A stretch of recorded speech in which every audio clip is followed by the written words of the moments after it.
রুটি, লুচি, পরোটা, ভাত, পোলাও সবার সাথে চিকেনের এই রান্নাটা থাকলে জাস্ট জমে যাবে। এই রান্নাটা একবার খেলে বারবার করে খাবেন। কড়াইয়ে তেল দিয়ে গোলমরিচ, জিরে, গোটা গরম মশলা, তেজপাতা ফোড়ন দিয়ে পেঁয়াজ দিয়ে কিছুক্ষণ ভেজে নেওয়ার পর দিয়ে দেব টমেটো, রসুন, আদা, কাঁচা লঙ্কার পেস্ট। মশলাকে কিছুক্ষণ কষিয়ে নিয়ে চিকেনকে ভালো করে ধুয়ে নিয়ে দিয়ে দিলাম পরিমাণ মতো নুন, হলুদ, লঙ্কা গুঁড়ো। ভালো করে চিকেনকে ঢেকে ঢেকে কষিয়ে নেব।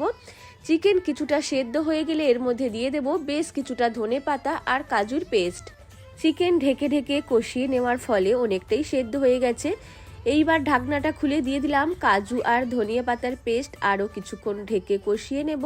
ওপর থেকে দিয়ে দেব গরম মশলার গুঁড়ো। খেতে দারুণ হয়। আপনারাও অবশ্যই চিকেনের গরম গরম এই রেসিপিটা রাত্রিবেলা বা দুপুরবেলা অবশ্যই ট্রাই করে দেখবেন। আশা করি ভালো লাগবে।